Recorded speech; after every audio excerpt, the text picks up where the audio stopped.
Hello student, मेरा नाम संतोष मंडल है। मैं फिर से आप सभी को मेरे चैनल में स्वागत करता हूं। आई होप आपने कल की जो प्रीवियस वीडियोस आपने सही से देखा है और सारे जो मैंने थीम्स आपको समझाया, कॉन्सेप्ट जो डेवलप करने की कोशिश की है, आपको वो समझ आया होगा। सब्जेक्टिव एंड ऑब्जेक्टिव अप्रोच मैंने सॉल्व करने के सही तरीका और सही ढंग मैंने आपको सिखा दिया। आप कहीं भी इंस्टीट्यूशन में पढ़ाओ, कहीं जाके आप पढ़ाई करो या फिर किसी को भी पढ़ाओ तो आप कोई दिक्कत नहीं होगा, आपको कोई भी दिक्कत नहीं होगा। अब चलते हैं चैप्टर 2। कल मैंने शुरू किया था और ख़त्म भी कर दिया था माय स्टूडेंट।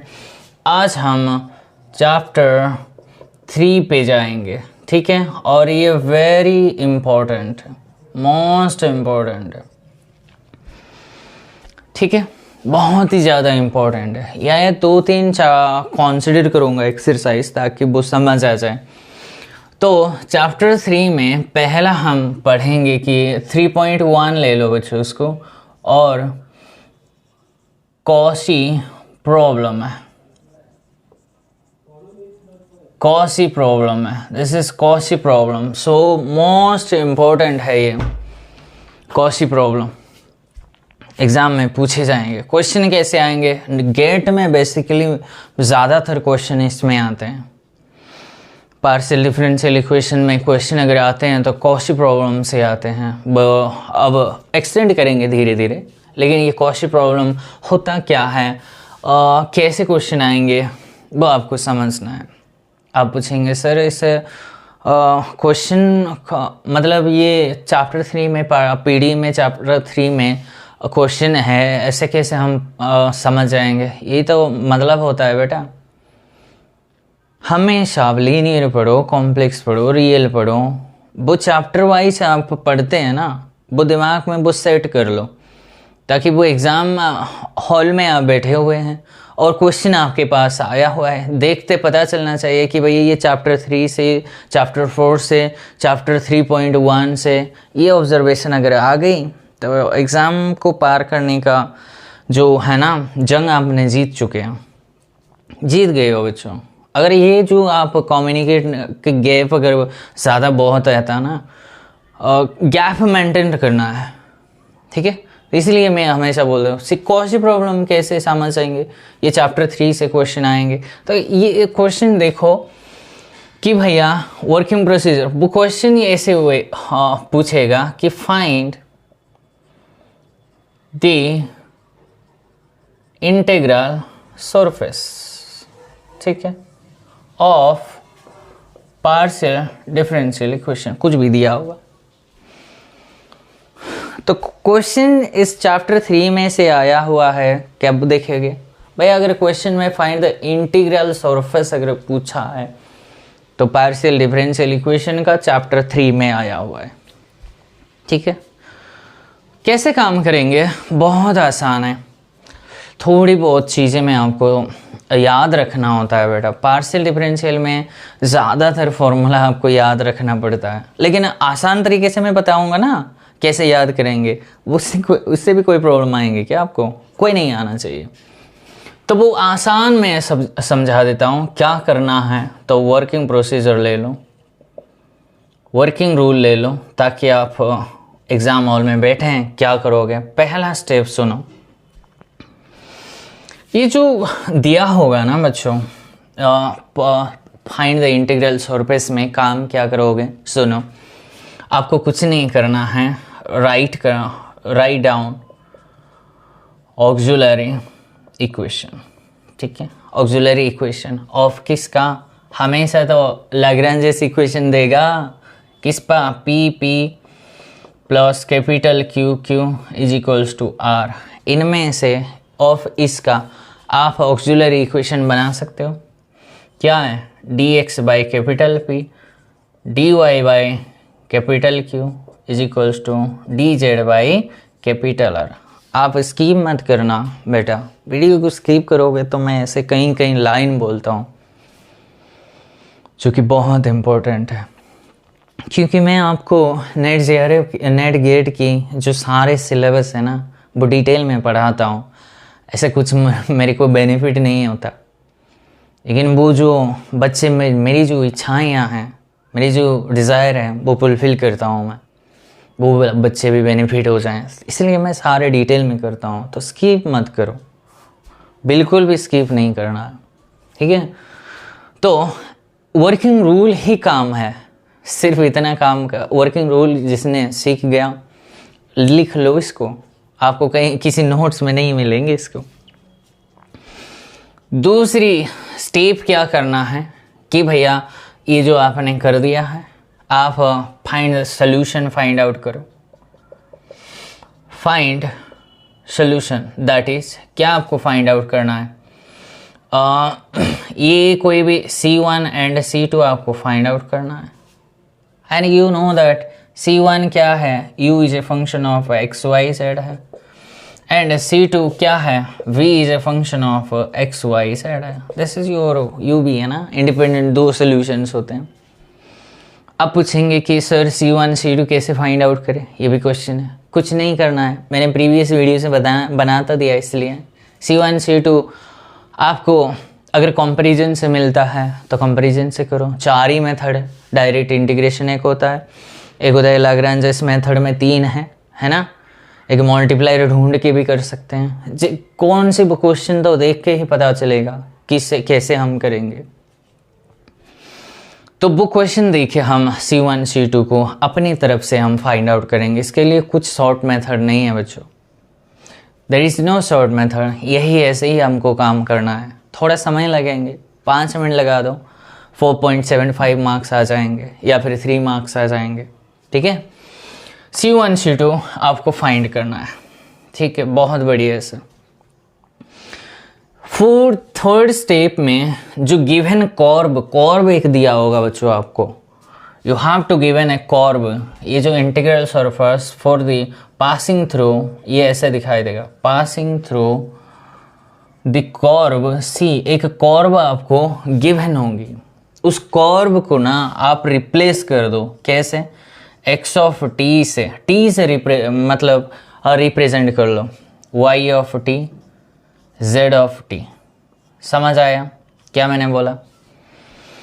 इतने सोल्यूशन फाइंड आउट करने के बाद आप वो कॉर्व के अलोंग चले जाओ। वो जो गिवन कॉर्व होगा वो स्ट्रेट लाइन हो सकता है, कुछ भी सर्कल भी हो सकता है, कुछ भी anything. You have to replace this curve in terms of t, okay. तो फोर्थ स्टेप में क्या करना है, ये जो C1 है, C1 रिप्लेस हो जाएंगे क्या, x ऑफ t से, y ऑफ t से एंड z ऑफ t से। ये पहला है ना, इसलिए मैं डिटेल में करता हूँ ताकि कोई भी बच्चे इसमें प्रॉब्लम ना हो। y of t and z of t, समझ आया? 1 2 3 4 5th स्टेप में आपको करना क्या है, एलिमिनेट कर दो। किसको एलिमिनेट, किसको, t को एलिमिनेट कर दो।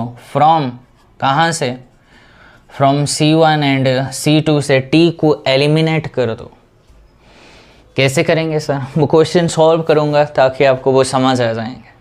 हमको t एलिमिनेट कर देना है और and we obtain the C1 plus C2 something, एक means AC1 BC2 is equals to something constant भी आ सकता है ना, plus d is equals to 0। ये एक इक्वेशन हमको मिल जाएंगे इस फॉर्मेट में। माने उस इक्वेशन जो आएंगे एलिमिनेशन में और t का कोई चक्कर नहीं है, या फिर ABC और कांस्टेंट, ये C1 C2, ये d भी कांस्टेंट है, कुछ भी कांस्टेंट है, ऐसे एक इक्वेशन आपको मिल जाएंगे। उसके बाद ये जो C1 आपको मिला है यहाँ जाके रख दो, जो सोल्यूशन मिला है ये वाला यहाँ जाके पुट आउट कर दो, यही आपका रिक्वायर्ड सोल्यूशन होता है। This is the integral surface passing through the given curve of the partial differential equation बोलेंगे। दिस लास्ट स्टेज है। करोगे कैसे, डिटेल में समझा दिया। एक लाग्रांजेस इक्वेशन देगा, उस लाग्रांजेस इक्वेशन का आपको ऑक्सिलरी इक्वेशन बनाना है, उसको सॉल्व करो।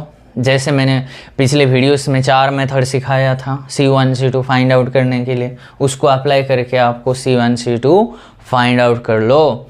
फाइंड आउट करने के बाद ये इसकी सोल्यूशन हो जाएंगे। उसके बाद जो गिवन कर्व है उसको इन टर्म्स ऑफ टी से रिप्रेजेंट कर दो। रिप्रेजेंट करने के बाद इस कर्व को यूज कर दे, C1 जो सोल्यूशन आया है उसको आप ये भी शिफ्ट कर दो और ये टी में शिफ्ट हो जाएंगे, इसमें भी टी में आ जाएंगे, इसमें भी टी में आ जाएंगे। तो इन C1 C2 में से टी को एलिमिनेट कर दो और रिक्वायर्ड C1 C2 का एक लीनियर इक्वेशन ही आपको मिलेगी। Linear equation will you get. After getting this linear equation just you apply the original solutions you have found by using the 4 methods। I don't know कौन सी method वो apply करके आपने C1 C2 को obtain किया है, बस रख दो, भैया आपका रिक्वायर्ड सोल्यूशन हो जाएंगे। हल्के में मत लेना, ये बहुत इंपॉर्टेंट है। कॉशी सीक्वेंस है, नाम से पता चलता है कॉशी आया तो भैया कुछ ना कुछ तो इम्पोर्टेंट है। जब नाम आता है ना बच्चों कोई भी कॉन्सेप्ट में, ये नेट का गेट का कोई भी कॉम्पिटिटिव एग्ज़ाम दे दो, वो पावरफुल होता है, माना जाता है, माना गया है भाई, ठीक है। तो उस चीज़ को ध्यान से रखो। अब एक क्वेश्चन करेंगे ताकि वो आपको डिटेल में समझ आ जाएंगे। चलिए माय डियर स्टूडेंट्स, ये क्वेश्चन ऐसे पूछेंगे आपको, कैसे पूछेंगे, ऐसे पूछेंगे फाइंड द जनरल इंटीग्रल बोलो या फिर इंटीग्रल सरफेस बोलो, वो एक ही बात है, ठीक है, इसमें कन्फ्यूज नहीं होना है। क्वेश्चन में पढ़ देता हूँ। Find the general integral of partial differential equation. ये पार्शियल डिफरेंशियल इक्वेशन एक गिवन है विच पासेस थ्रू द लाइन, एक लाइन दिया है x = 1, ये तो स्ट्रेट लाइन है, ये भी है, कर्व ये गिवन है। इसके हमको जनरल इंटीग्रल फाइंड आउट करना है, नहीं तो इंटीग्रल सरफेस भी बोल सकते हो, ठीक है। चलो काम कैसे करेंगे, सॉल्यूशन वर्किंग प्रोसीजर आपको मैंने समझा दिया था। ये क्या है, क्या ये लाग्रांजेस इक्वेशन है? हाँ सर, तो हम लाग्रांजेस ऑक्सिलरी लाग्रांजेस इक्वेशन बनाओ, यानी कि dx अपन में 2xy - 1 dy अपन में z - 2x² एंड dz बराबर ये क्या है, हाँ 2 टाइम x - yz है, ठीक है। ये हुआ पहला स्टेप। दूसरी स्टेप क्या बोला, और कंपेयर करके कुछ मिल सकता है क्या? नहीं मिलेगा। तो हमको C1 C2 फाइंड आउट करना है, तो C1 के लिए हमको कंपैरिजन से नहीं मिला। मेथड 1 तो डायरेक्ट इंटीग्रेशन मेथड तो बिल्कुल ही काम नहीं करेंगे, मेथड 1 ख़त्म। मेथड 2 में कंपैरिजन से नहीं मिला। मेथड 3 एक कंपैरिजन से एक C1 मिलेंगे, C1 का यूज़ करके C2 मिलता, ये भी नहीं हुआ। एंड लास्ट मेथड बचा वो 4th मेथड है जो कि वो जनरल है, वही हमको हेल्प करेगा, है ना। तो हमको मल्टीप्लायर ढूंढना पड़ेगा, और मैंने इसके लिए अच्छे सवाल, मैंने एक लाइन बोला था, सर मल्टीप्लायर कैसे ढूंढे? प्रैक्टिस, नथिंग मोर, ठीक है। प्रैक्टिस कर लो ताकि वो चीज़ें आ जाएंगे। मैंने तो ये सारे क्वेश्चंस मैंने पीडी का किताब जो आपके पास होंगे ना, जो कुछ भी है उनमें से आप प्रैक्टिस कर लेना, बहुत सारे क्वेश्चंस मिलेंगे वहाँ से, मैंने सारा कर दिया है। और कुछ क्वेश्चन आपसे नहीं होता है वो मुझे व्हाट्सएप में सेंड कर दीजिएगा, मैं आपको करके भेज दूँगा, कोई इश्यू नहीं है। ओके, अब मैं मल्टीप्लायर ढूंढने की कोशिश करूँगा, क्योंकि मैंने मल्टीप्लायर ढूंढ लिया है तो इसलिए मैं डायरेक्ट कर देता हूँ z dx, इसको z से मल्टीप्लाई कर दो, प्लस इसको dy ही रख दो, उसको 1 से मल्टीप्लाई करो, प्लस इसको x से मल्टीप्लाई कर दो। चीज़ें देखोगे बेटा क्या आएंगे। इसको z से मल्टीप्लाई करते हो तो 2xyz माइनस z है, इसको 1 से तो z माइनस 2x² है, इसको x से मल्टीप्लाई करते हो तो प्लस में 2x² है, ये है ना, 2x² है एंड माइनस 2xyz है, ठीक है। देखो ये मल्टीप्लायर है, क्या क्या मल्टीप्लायर है, z1x है मल्टीप्लायर, तो क्या ये कट जाता है? हाँ जी ये कट जाए, ये से हाँ जी 0 आ रहा है, तो दिस मच हमारी क्या मिल गई। So this implies Z D X plus में D Y plus X D Z is equals to 0 बराबर हो गई। तो इंटीग्रेशन कर सकते हैं। सुनो या इधर सुनो, ये जो है ना, क्या मैं ऐसे लिख सकता हूँ इसको, जेड एक्स की जो डेरिवेटिव है क्या मैं ऐसे लिख सकता हूँ? अगर हाँ है तो हाँ बोल दो, अगर ना है तो ना बोल दो। ये जो है ना जेड डी एक्स ऐसे ही आपको, इसीलिए तो मैं ये क्वेश्चन किया, एग्जाम्पल क्वेश्चन ने मैंने नहीं किया, क्योंकि यहाँ बच्चे फंस जाते हैं कि मल्टीप्लायर क्या हो सकता है। भाई ऐसे अभी तो कर सकते हो। या फिर वाई डी वाई, देखो z d y y d z, ये उसके डी टाइम्स हैं। ये देखो second function derivative of first plus first function derivative of second, यही तो है ना बच्चों। जो ऐसे आपको जो छोटी छोटी चीज़ें मैनिपुलेट करना आपको आना चाहिए। तो डेरिवेटिव से इंटीग्रेशन हुआ कट, तो जेड एक्स मिल गया plus y is equals to C1 मेरे पास आ गई बच्चों। तो इसको इक्वेशन 1 मान लो। अब मुझे और एक मल्टीप्लायर ढूंढना है, क्योंकि C2 मुझे फाइंड आउट करना है। तो C2 के लिए जो मल्टीप्लायर होंगे बच्चों ये यही होंगे। अगेन एंड कर दो, इसको आप x से मल्टीप्लाई कर दो, x dx प्लस आपको क्या करना है, इसको 1 से मल्टीप्लाई कर दे बेटा, नहीं इसको y से मल्टीप्लाई कर देते हैं dy, और इसको 1/2 से मल्टीप्लाई कर देते हैं। क्या मिलता है देखो, तो ये क्या बना 2x² minus x plus y z minus 2x², हाँ मिल गया। तो 1/2 से तो ये कट गया, तो प्लस में x माइनस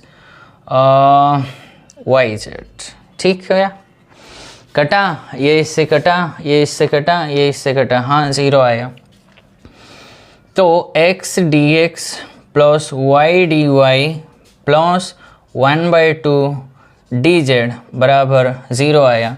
इंटीग्रेशन अगर बोथ साइड हम ले लेते हैं तो हमको मिल जाता है, क्या मिलता है, x² प्लस y² प्लस 1/2 z इज इक्वल्स टू, मैंने c रखवा दिया बेटा, ठीक है, और एडजस्टमेंट के लिए मैंने x² plus y² plus z बराबर c2 कर दिया, ठीक है। This is my equation 2। क्या किया मैंने, समझ आया? इसमें किसी को भी कोई दिक्कत है? अगर है तो बोल सकता है, कोई दिक्कत नहीं। क्या मैंने करा, 2 मल्टीप्लायर ढूंढ के सिर्फ मैंने कोशिश किया इसकी C1 C2 को फाइंड आउट करना, ये मैंने मिटा दिया। पोज करके आप लिख लेना, क्योंकि मेरी स्पेस उतनी ज़्यादा नहीं है। अब मैंने थर्ड स्टेप को कवर कर दिया, सेकंड स्टेप आई थिंक। तो नेक्स्ट स्टेप क्या है, कर्व गिवन है, कर्व क्या है, x is equals to 1 y is equals to 0, उसको इन टर्म्स ऑफ t से रिप्रेजेंट करो। इनमें से कौन एब्सेंट है, z एब्सेंट है। अगर मान ले कुछ कर्व ऐसे दिया होता बेटा, x plus y is equals to मान लो 0 and z is equals to 1, तो कैसे इसको शिफ्ट करते, तो पुट करना था आपको, x is equals to t put करते हैं, ताकि y आपको -t मिलता एंड z आपको 1 ही तो गिवन है। समझ आया? ओके। तो यहाँ से कौन एब्सेंट है, z एब्सेंट है, तो पुट कर लो, z ऑफ t बराबर t ले लो। समझ आया? एंड x ऑफ t क्या आ जाएंगे, ऑलरेडी 1 गिवन है, एंड y ऑफ t क्या आ जाएंगे, ऑलरेडी गिवन है 0। तो ये कर्व बन गई। सो जो कर्व बना है तो लिख लो, x ऑफ t का वैल्यू क्या है, 1 0 t बना है। This is your curve. आई बात समझ? मैंने और क्या बोला, अब इसको शिफ्ट कर दो, ये जो C1 है वो चेंज हो जाएंगे। So that is implies C1 will become x, ये क्या है, x ऑफ t का वैल्यू होता है, x ऑफ t होता है 1, जेड ऑफ टी होता है टी, तो ये बना टी प्लस में वाई ऑफ टी बन जाएंगे ना बच्चों, नहीं तो फिर एक लाइन लिख दो ताकि वो कंफ्यूज ना क्रिएट हो जाए। Z of T into x of T ऐसे लिखोगे और क्या लिखोगे भैया, यही हुआ। तो अब लिख दो जेड ऑफ टी का वैल्यू कितना है, टी इंटू 1 है, प्लस में वाई ऑफ टी होता है 0, सो C1 का वैल्यू आ गई टी। देखो ऐसे मिलेंगे, this is your T. Okay, from 2 से C2 डायरेक्ट पुट कर देते हैं। एक्स ऑफ टी कितना है, 1 का स्क्वायर 1 होता है, प्लस 0 प्लस टी होता है ना। सो C2 क्या आ गई, 1 plus T. This is my 1 plus T. सो इनमें से देखो C1 इज टू टी आ गई, तो यहाँ से रख दो ना C2 बराबर 1 प्लस टी है ना। तो यहाँ से हम लिख सकते हैं 1 प्लस टी का वैल्यू होता है C1। सो मेरा क्या आ गया, तो C2 minus 1 minus C1 is equals to 0। In fact उसको ऐसे नहीं लिखो, सही ढंग से लिखेंगे। तो C1 प्लस 1 बराबर जो C2 आया बच्चों, तो C1 माइनस C2 प्लस में 1 is equals to 0। This is your required the linear equation, यही आपका बनना चाहिए था। ओके, ये जो लीनियर इक्वेशन आया ये सोल्यूशन नहीं है।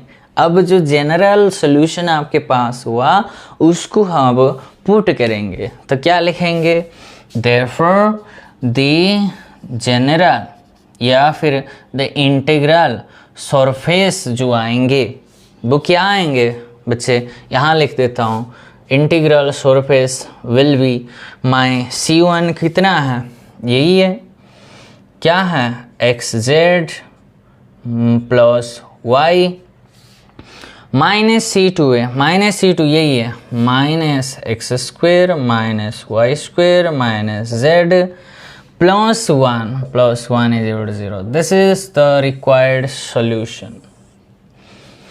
Got it my dear students, बहुत आसान है, लेकिन काम थोड़ा आपको अगर इधर का उधर मल्टीप्लाई ढूंढना होगा, इसलिए प्रैक्टिस मैक्स इम्प्रूवमेंट, सक्सेस मत बोलो, प्रैक्टिस करने से इम्प्रूवमेंट आपका होता है, कुछ चीज़ें आपका इम्प्रूवमेंट मिलता है। ऐसा नहीं है कि जो सक्सेस मिलेगी, ऐसा नहीं है, बिल्कुल भी ऐसा नहीं, सरासर गलत कॉन्सेप्ट है वो, ठीक है। तो वो हम कर देंगे। तो नेक्स्ट हम ये ऐसे सारे एक्सरसाइज के क्वेश्चन आप सेम वे से कर सकते हो, ठीक है। अगर कोई डाउट प्रॉब्लम आता है तो आप मुझे बता सकते हैं, ठीक है।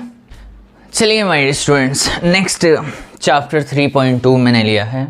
3.1 में हमने कॉची प्रॉब्लम के बारे में डिस्कस किया है ना।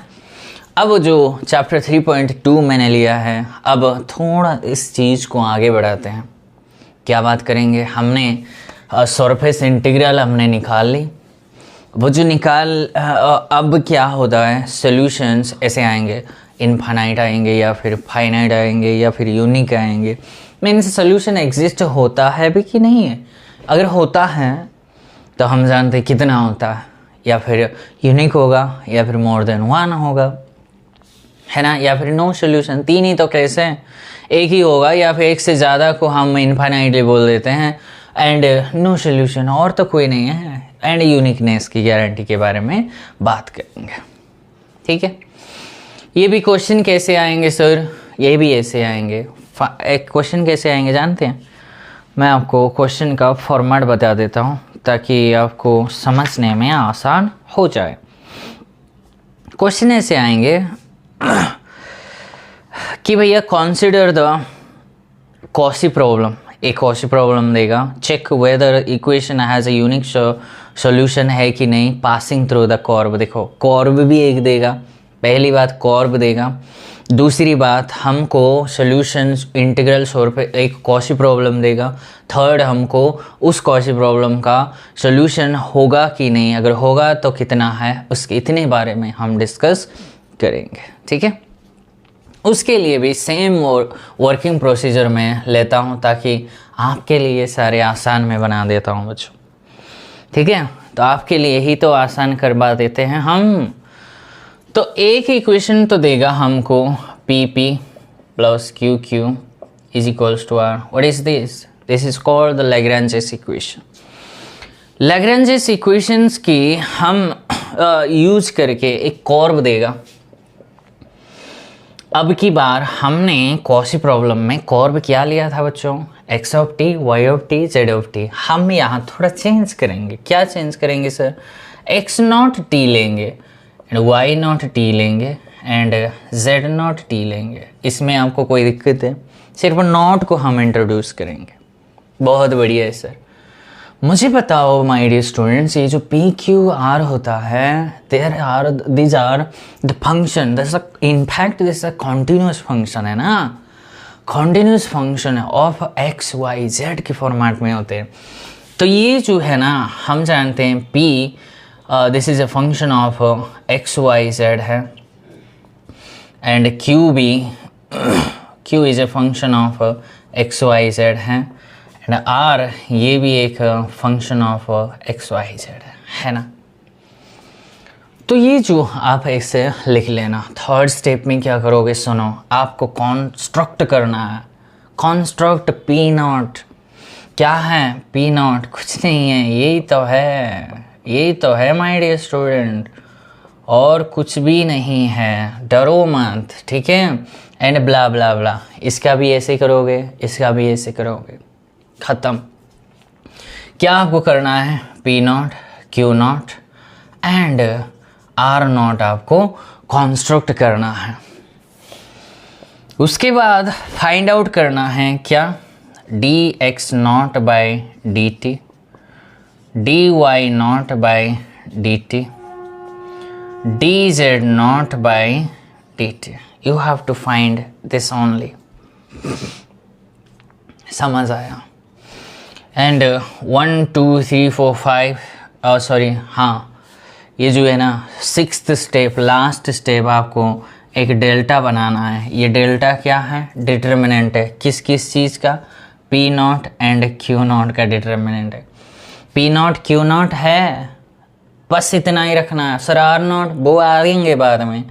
तो यहाँ d x not by d t, d y not by d t, इसका डिटर्मिनेंट आप फाइंड आउट कर लो।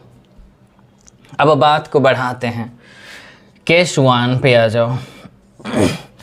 या फिर डिटर्मिनेंट होगा नॉन ज़ीरो या फिर डिटर्मिनेंट होगा 0, और तो कोई केस नहीं है। Only 2 cases will arise after doing this, है ना। सो अगर डिटर्मिनेंट हुआ नॉन ज़ीरो, सो हम बोलेंगे यूनिक सॉल्यूशन। क्लियर? अगर ये हुआ तो 2 केस आएंगे, या फिर नो सॉल्यूशन के आएंगे या फिर इनफाइनाइट मैनी सॉल्यूशन आएंगे। इसमें कोई दिक्कत है आपको? सिर्फ चक्कर इतना ही है बच्चों, एक ऑक्सिलरी लैग्रेंजेस इक्वेशन देगा। उस लैग्रेंजेस इक्वेशन का आप कुछ नहीं करना है। आपको C1 C2 यहाँ फाइंड आउट करने की कोई भी ज़रूरत नहीं है, बाद में वो हमारे काम में आएंगे। ठीक है? अच्छा सर, तो कर्व का यूज कहाँ हुआ? यहाँ हुआ ना बेटा, यहाँ हुआ। इसलिए तो कर्व जो गिवन होगा उसको आप x not t, y not t, z not t पे ले लो एंड पी फंक्शन ऑफ हम जानते हैं एक्स वाई जेड है। आपको कॉन्स्ट्रक्ट करो p not, q not, r not. ऐसे आपको फाइंड आउट करना है d x not d t, d y by d two. समझ आया? और एक डिटर्मिनेंट डेल्टा आप कंसीडर कर लो, कुछ भी नाम दे सकते हो, इसमें क्या है। फर्स्ट एंट्री में पी नॉट क्यू नॉट रहेगा, सेकंड में ये रहेगा। ठीक है? अब आज बात को बढ़ाते हैं। ये जो आया नो सॉल्यूशन, अगर ये जो आया अगर नो सॉल्यूशन हुआ तो क्या करेंगे? कुछ नहीं, आप p not by d x not by d t check करो। समझ आया माय डियर स्टूडेंट्स? अगर नो सॉल्यूशन या फिर कुछ चक्कर आया तो आपको बस यही करना है।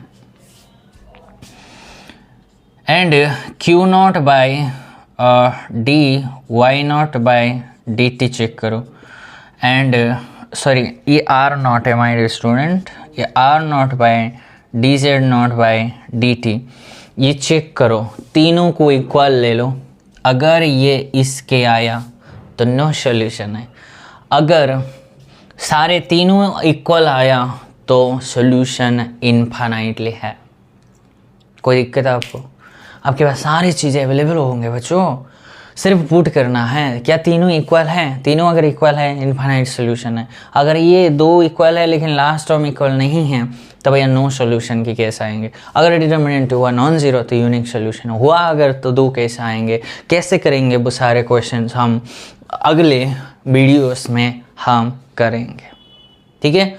सो इसमें आपको कोई दिक्कत हुआ क्या my dear students? Exist uniqueness और तीन क्वेश्चन करूँगा, एक है यूनिक के लिए, नो सॉल्यूशन के लिए, इनफाइनाइट सॉल्यूशन के लिए, 3 क्वेश्चन करूँगा। उसके बाद हम आगे बढ़े जाएंगे, ठीक है। सो आज की वीडियो बस इसी के साथ मैं एंड करना चाहता हूँ। इसमें अगर कोई प्रॉब्लम दिक्कत आप फेस करते हैं तो आप मुझे बताइएगा, अगर नहीं है तो good luck my students. Thanks for watching my video.